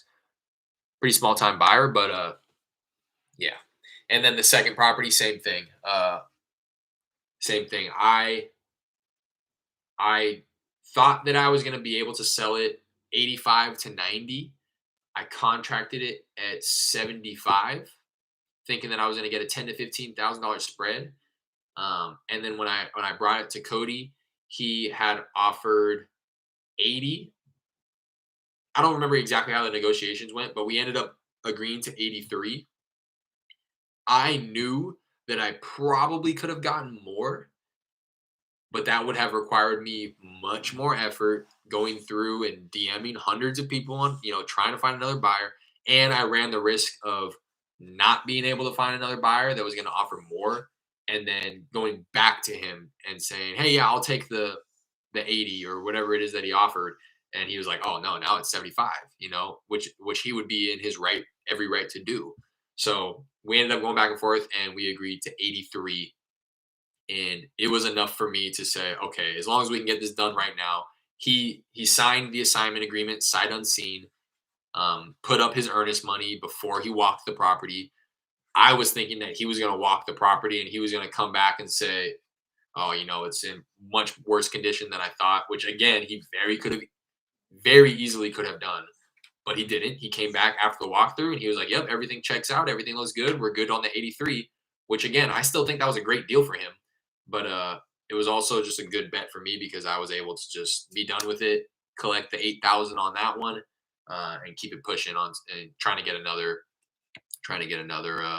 contract. Um, so that's like, yeah, I mean, that's pretty much where I'm at. Somebody just posted a quick little Instagram video that I just saw, which pretty much explains exactly what I was just explaining. I'm in the headspace of if somebody's going to offer me something that's close to what I'm asking, and it's still going to net me, somewhere close to $10,000, I'm going to take it. I'm not going to waste my time. Because I know that I haven't gone through and put in all this effort to build a huge cash buyer database. And again, since I haven't put in the time and energy to do that, I'm not confident in my ability to find somebody that's going to be able to pay me top dollar. So if somebody's going to pay me, again, even 5 grand, I'm cool with right now. Um, if somebody's going to pay me that just to be done with it and allow me to reshift my focus onto getting that next contract, I'm going to take it. I'm in the process of JVing with someone in our buyer as a hedge fund. Nice. What's your market? What market are you in, Stefan? What market are you in? Yeah, that's definitely something that I'm trying to do. We talk about that very often in my coaching program. It's a group program. There's like 400 or 500 people in there, but we hop on. He does like sessions once, twice a week. He may even be doing a session right now, to be quite honest. He does them on Mondays and Fridays. So, um, yeah, that's something we talk about a lot is building those hedge fund relationships, because those are the type of people. As long as they're going to have a more specific buy box, they're going to have much more specific criteria for what they're looking for.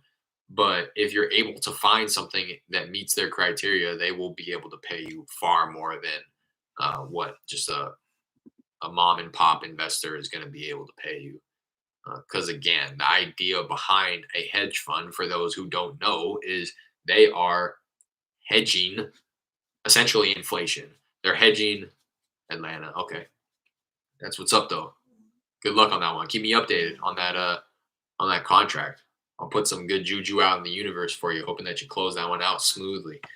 Um, but again, for those who don't know, a hedge fund essentially they have millions, if not hundreds of millions, billions of dollars, depending on the size of the hedge fund, and they are collecting money from people who are participating in this group effort to give somebody else their money to manage, which is the hedge fund. Here, take my money and give me a return. Give me a return that's decent enough so that it can hedge inflation. It can hedge. Essentially, it's hedging inflation, right? Because a dollar today is not going to be the same value as a dollar tomorrow because of inflation. So it needs to be invested, which is why you always hear people talk about you can't just let your money sit in a savings account.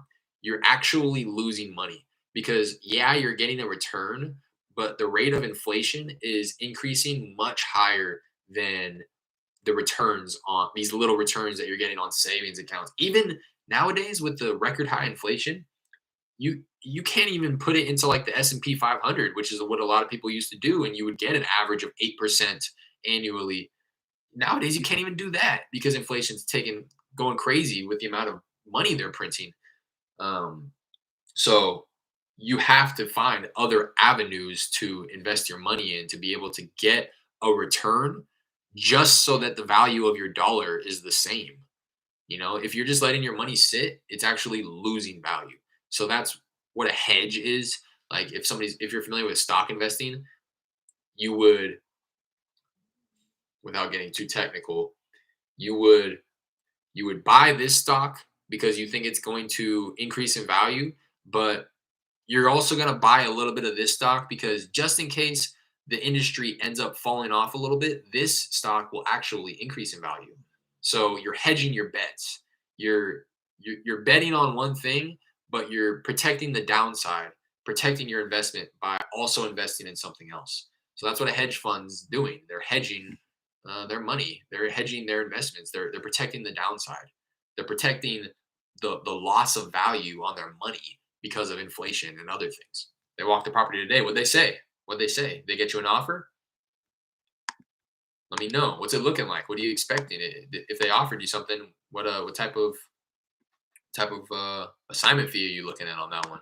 For both just in total and individually, since you're JV in it, assuming that it's a 50-50 split. Somebody just texted me saying, not selling, says Mark.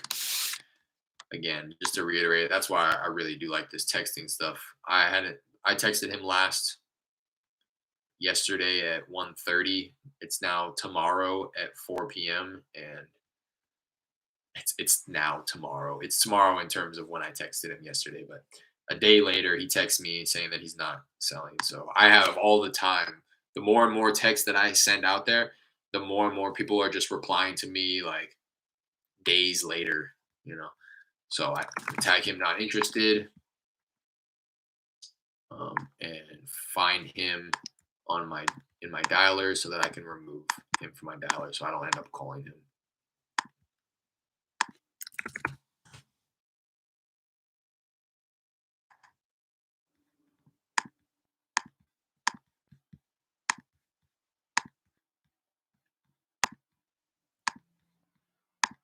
Oh, I'm curious now. I want to stick around and just know what's up with this deal, Stefan.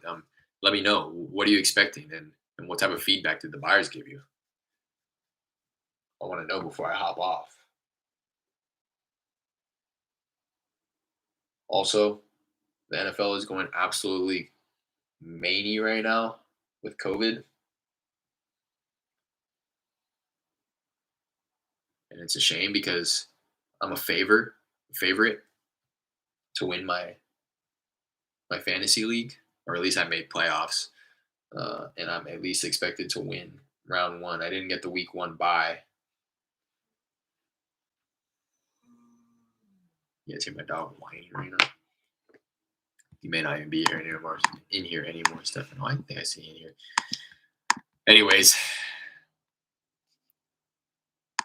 yeah. See this John guy. I knew he wasn't going to text me back when I offered him. When I offered him later, got the property under contract for 190, and we're under contract for 217. Let's go. 10. What is that? 27, and you guys are splitting it 50-50. What is that? 13.5 each. Dang. Let's go. Let's go. Hedge funds. I'm telling you. Well, I'm not telling you. You're telling me. That's crazy. Congratulations, man. Hopefully, this will be a 50-50 split. Nice. Very cool. That's what's up, bro. Congratulations. Congratulations. Congratulations. I want to shoot. I need to get a bell on here. I know that's the thing for these YouTubers, right? I want to switch it up though. I don't want to get a bell. Let me know if you guys watch this. You know, either in here live right now or after the fact. Leave a comment. Let me know. Let me know what you guys would like to see in terms of celebration for people who come on here like Stefan, who's getting ready to take down a $10,000+ deal. Crazy. What's up, Jay Leb? Congrats, Stefan. Yeah. Hell yeah. That motivates me, man. I'm telling you, that motivates me, and I'm sure that motivates anybody else who's hopping on here. Congratulations. I can't congratulate you enough. You know, I know the feeling. I've never taken down a $10,000+ deal. Never taken down a 5-figure deal yet. 13.5. Crazy, bro. For some people, I mean, if I took down 13.5 right now, I'd be able to pay off my car. You know, I'd be able to pay off all my consumer debt. I'd be able to do a whole lot of stuff, man. I'd probably be able to move to San Diego like me and my girl are wanting to do. 13.5, that's life changing for a lot of people, especially depending on the market. 13.5 is life changing for me, and I live in California, where the cost of living is 20 times as much as, you know, it's not 20 times, but that was exaggeration. But you know what I mean. Cost of living out here is incredible. So 13.5 for me would go a long way. I can only imagine for somebody get the loud horn. I'm trying to get something physical though. I don't know. I think you were talking to. Are you referring to like the? Pew, pew, pew? I'd imagine you are. But I don't want to. I want to do something physical. I want to like maybe get like a big old gong or something. I don't know. Or get a. I don't, maybe you're talking about like the loud horn, but I also don't want to. I live in an apartment complex, so I got I got neighbors on both sides, a neighbor below me, and a neighbor to both sides of them. Isn't gas prices like $6 over at Cali? It's like it's hit where I'm at. It's hitting 5.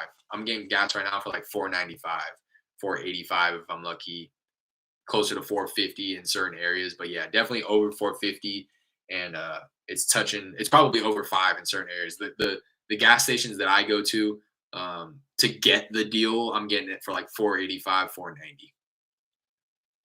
During COVID when it was super low, I was getting it for under 3. I was getting it for under 3 or something right around there. So it's gone up like crazy.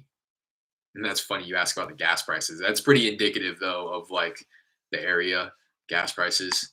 But just to put it into perspective, we pay 2,100 rent for our 1-bedroom apartment. And we look at places out in Houston that I'm taking a look at. 2,100, you can get a mansion out there for $2,100 rent. Um, the prices out here in Silicon Valley are very much so geared toward the tech industry. Um, because people, it's very when you don't live here from an outsider's perspective, it's very easy to assume that, oh yeah, it's $2,100 for a 1-bedroom, but they pay you 10 times as much out there. Is not the case. You have to be in tech, or it's like, yeah, you pretty much have to be in tech, or I'm trying to think of like, you could have a high paying sales job where you're earning like crazy amount of commissions. But in terms of just like the average salary out here, out of college, you're probably lucky to get like 50 to 60. My first job out of college, I was making 48,000 a year. I got my next job after that. To put it into perspective, the job that I quit back March of 2020, I was getting just a little under 80,000 a year gross. So after taxes, probably like 50, 60 if I'm lucky. Um, and then I'm paying for, adding to my 401k. I'm paying my medical insurance. I'm paying, um, all types of stuff. So I think I was getting like close to 3,000 bi-weekly on my paychecks. Close to. I was not getting that. Let's see if that makes sense. No, I was getting, yeah, I think I was getting like 2,500, like 5 grand net a month. Um, I think that's, yeah, about where I was at. So 5 grand net a month. Um, now that I think back, I'd love to be getting that again. I didn't know, I was spending, and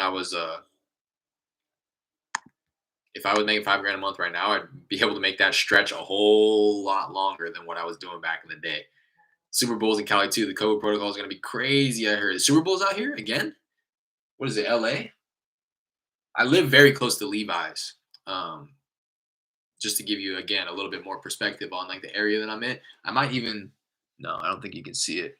I used to live in an apartment where you could see Levi's from our window, but I live very close to Levi's, probably like a 15-minute drive. So, anyways, yes, LA. Okay, I didn't know that. I didn't know that. I didn't know it was out here this year. When it was out here at Levi's, and I was working my old job, I worked at Sherwin-Williams, the paint store. I was the assistant manager over there, straight out of college, and we were out driving the truck, making some drop-offs of paint, and we drove the um, right by the hotel that the Panthers were staying at. It was the Panthers, right? Because I'm pretty sure Cam was on. I'm pretty sure it was Cam Newton on the. He played for Carolina at the time, and we saw all of them go into the hotel. Their bus had just pulled up as we were driving by, and I had to hit him with the Niners. But anyways, enough story time. Stefan, congratulations again. Everybody make sure you drop a like for Stefan and comment congratulating him. Don't forget to subscribe if you haven't already. I set a new goal for myself of 75 subscribers before the end of the year. It's a little bit far-fetched, I think, but at the rate that we're going, I wouldn't put it past us. We're going crazy with the engagement, and I owe it all to you guys. That's why I say us and we. This channel wouldn't be anything without you guys. It would just be me sitting here talking to myself. I guess technically I am still just sitting here talking to myself, but you get what I'm saying. When you live, I'm assuming you're asking where I'm living next. Me and my girl are trying to get down to San Diego ASAP. That's the move. We're trying to get down to San Diego. We're trying to get a house for the little guy because he needs a yard. It's a hassle. Every time I have to take him out to the bathroom, I have to pretty much take him on a walk around the block. Uh, he's a little pitty, so he needs to get a good burst of energy out, or else he gets all that pent up energy, and he needs to do that every day. Maybe if you follow me on Instagram, you might have seen before, but uh, I might try to let me see if I can find something real quick. But I think it's interesting at least. Thanks, 100. Absolutely, Stefan. That's incredible. Let me know when it closes now. Make sure that you stay on top of that. Don't start counting the coin yet until it hits that bank account. Make sure that you stay on top of it. You over communicate. You communicate with the buyer, the seller, the title company, everybody involved, your JV partner. Make sure that everybody's on board and everybody stays on board. And then when you have it hit that bank account, we're gonna celebrate you again. I meant, when are you going live? Oh, when you live next? I got you. Probably Monday. Monday for sure. Yeah, I don't think I'm gonna go live this weekend. I'm trying to find a little video for you guys to show you my dog. He goes crazy. We play tug. I have to play tug with him very aggressively, because that's the only way he's gonna get that energy out. man, you're going to blow the roof off in 2022 with all your leads. Just keep grinding. I'm saying. That's what I'm hoping, man. That's what I'm hoping, and I'm very confident as well. So I appreciate you saying that and you having that confidence in me, because I have all the confidence in the world in myself. And the way that it's going right now, I'm fairly certain that that will be the case.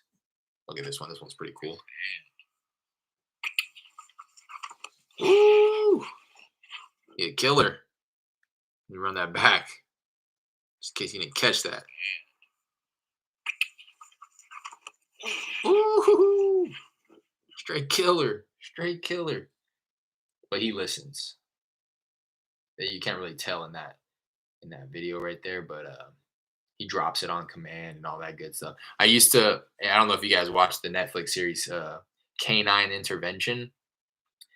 The gentleman there, Cali Canine, is his company. I actually went to him before he got the Netflix series, and now he's big time. I just saw he trains. He was training Demi Moore's dogs. He's trained Steph Curry's dogs, Marshawn Lynch's, and these are just like the most notable. But who else, man? So many people. Yes, you're due for big profits this upcoming year. I'm surprised you only closed two. I'm saying, man. I'm saying. I also I had three fall through. I only regret I regret two of them. One of them I should have remained under contract, but I canceled. And then the second one I just scared off the seller, I think.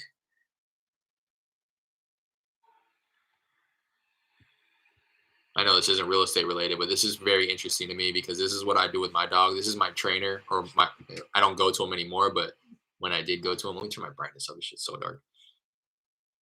This is him with his dog. You can see the obedience and the decoy is up on top. The decoy is the person who wears the bite suit. Oh no, he was sending them on that guy. Pretty crazy stuff.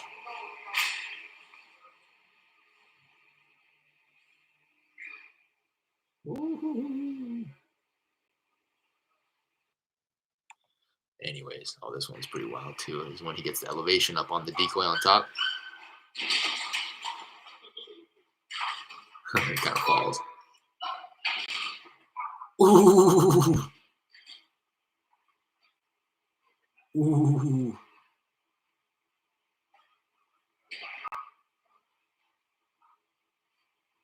Anyways, that's what I tried to do with my dog, but he's too much of a nut. He can't contain himself. He got overexcited, but it comes with a breed. But anyways, oh, I love dogs. Well, here's a video idea: how to not scare off the seller after contract signed. That's a good one, bro. Actually, that really is a good one. Um, that's pretty much been the premise of everything that I've been talking about nowadays is trying to get my overexcitement in check, and that's really what the premise of that video would be: is don't sound desperate. That's really all it is. Is over communicate. Tap in with the seller every 3 days, 5 days, even if you don't have an update, to call them and say, hey, just wanted to check in, make sure that everything was good to go on your end. I just, I don't really have an update for you. We're still looking to close. That closing date is set for this date.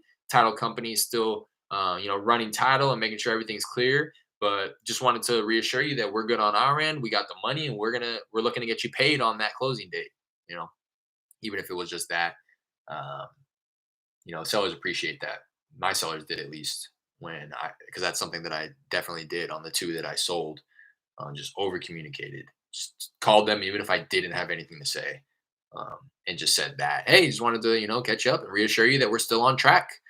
Title company's doing their thing, and uh, and I found on my second deal that it was very beneficial to have the conversations revolve around getting them their money. Right. So that's why I ended that last little spiel with, so we're still looking to get you paid on this date. So you can look forward to this date, and that's when you're going to get your money. That's all they really care about. So don't get caught up in trying to explain the nuances and the intricacies of the transactional process and the title company and what it is that they're doing. They don't give a shit. They just want to know when they're going to get their money. So, you know, I guess two. I might even do that video, J Love. That's a good recommendation.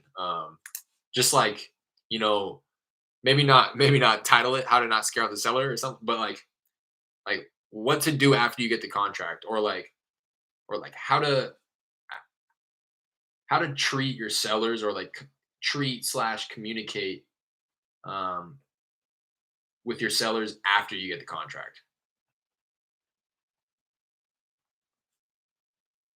Because that's a big point. It's very easy. It's easy to get the contract. It's not easy, but it's not all of it. You get the contract, yeah, but you're only about halfway through the process. So, and then where Stefan's at, then you get the buyers, and then you have them walk, and then you get their offer, and then you get the assignment agreement signed. Once you get the assignment agreement signed and you're good to go, and you have the closing date set and all that good stuff, you're sitting pretty. But even then, that's why I tell Stefan, I want you to keep us updated and come on here and let us know when that money hits your account, because only at that point is the deal done, and you've reaped the benefits of it. So, on that note, I'm gonna hit it. I hope you guys had a good week. I hope you guys had a productive week. I hope you guys have generated as many leads as you wanted to. Hope you guys maybe even got paid, and were able to assign something like Stefan here, have something to look forward to for the holidays. I hope you guys have a great holiday season. I hope it's been great thus far. I hope you're able to finish off the year strong. I hope you guys have had a good time with your families thus far, and I hope that that's able to continue to the end of the year, and bringing that energy into 2022 as well. Something that me and my old partner, me and him still talk every day, and that's something that we've been working on, is and communicating to each other, is to set your goals for 2022 now, if you haven't already, and start acting on them now. Don't wait until the first of the year. Do it now. Do it now, so that by the time the first of the year rolls around and everybody's just starting, you've already built that momentum and you're rolling. And that's what I'm trying to do right now with generating these leads. It's just going to be a matter of following up with them, hitting them right in the beginning of the year, and hopefully, I mean, bro, I'm putting it out into the universe. I'm trying to close 3 in January, and then, at minimum 3 moving forward every month. And then by June, hopefully start to have five deal months. I'm telling you, that's the type of energy that I'm bringing into 2022. Uh, I'm dead set on that. So, your guys' support means the world to me.